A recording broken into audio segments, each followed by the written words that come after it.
What's going on, everybody? I'm Jory Goodman, the Time Teller. Welcome to a Microbrand Monday / off-the-cuff crossover.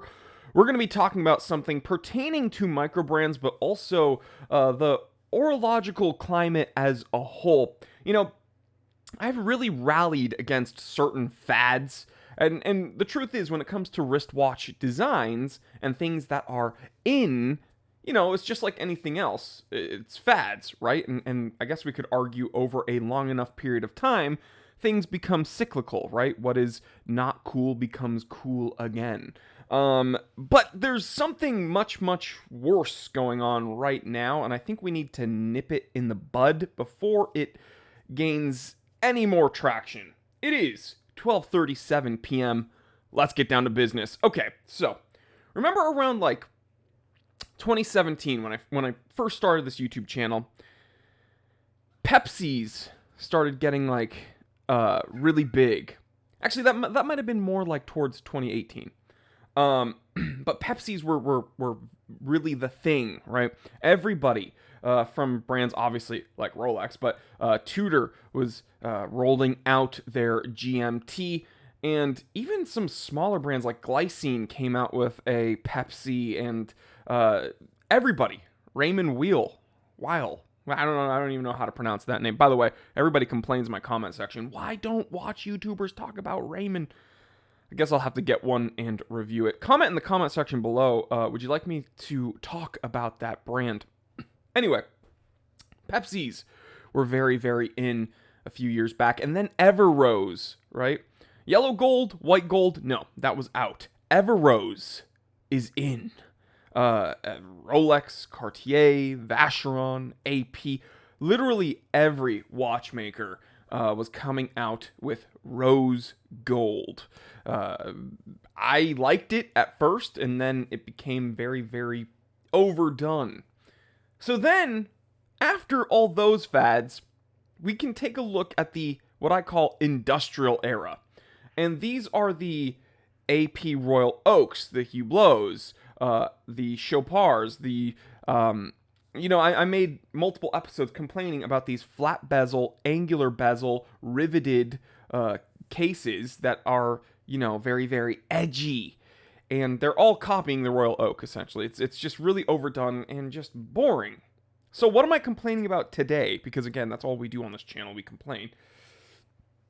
There's a fad that I see happening, and I am not happy about it. Speaking of one of these industrial flat riveted bezels, let's take a look at this Chopard Alpine Eagle. This is from A Blog to Watch. Shout out to them. I'm not affiliated with them, but they do good work. This is a very nice Chopard, but we're not talking about that watch today. We're talking about this, the Alpine Eagle. Something's going on the dial. Now, you've heard me refer to this as the butthole watch.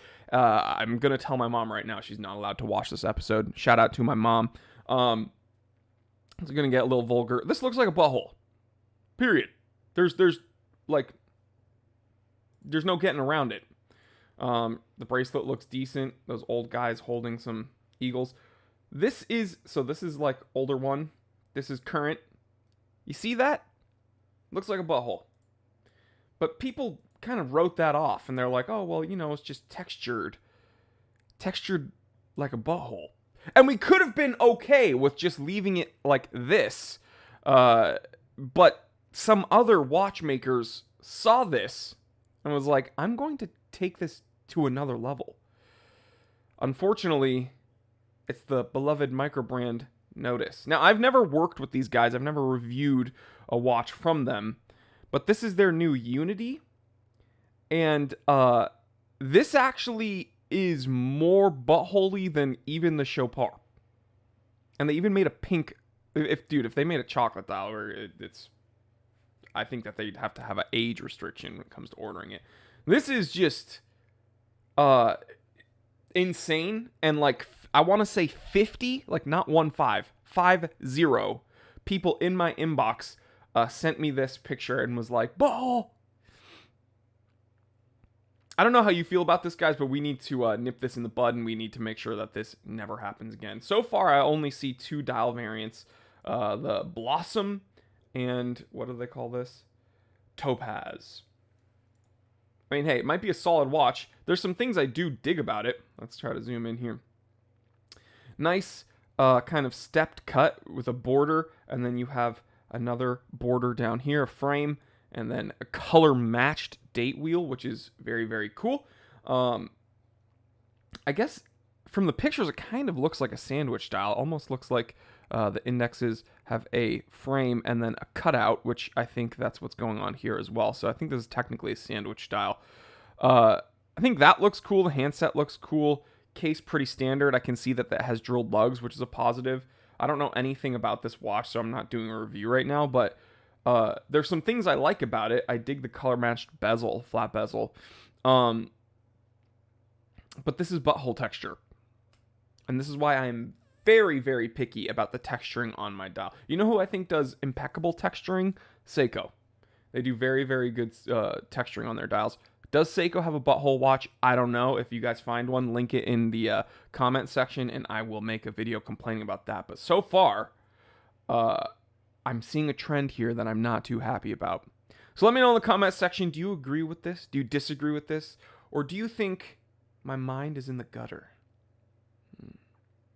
All things could be possible, but we need to make this not go any further. All right, guys. I'm Jory Goodman, the Time Teller. Please, if you want to support the channel, go ahead, click that join button next to the subscribe button, because there's a whole bunch of wonky content that you're not getting if you're not a channel member. You get one extra piece of content a week, plus access to that members-only Discord chat.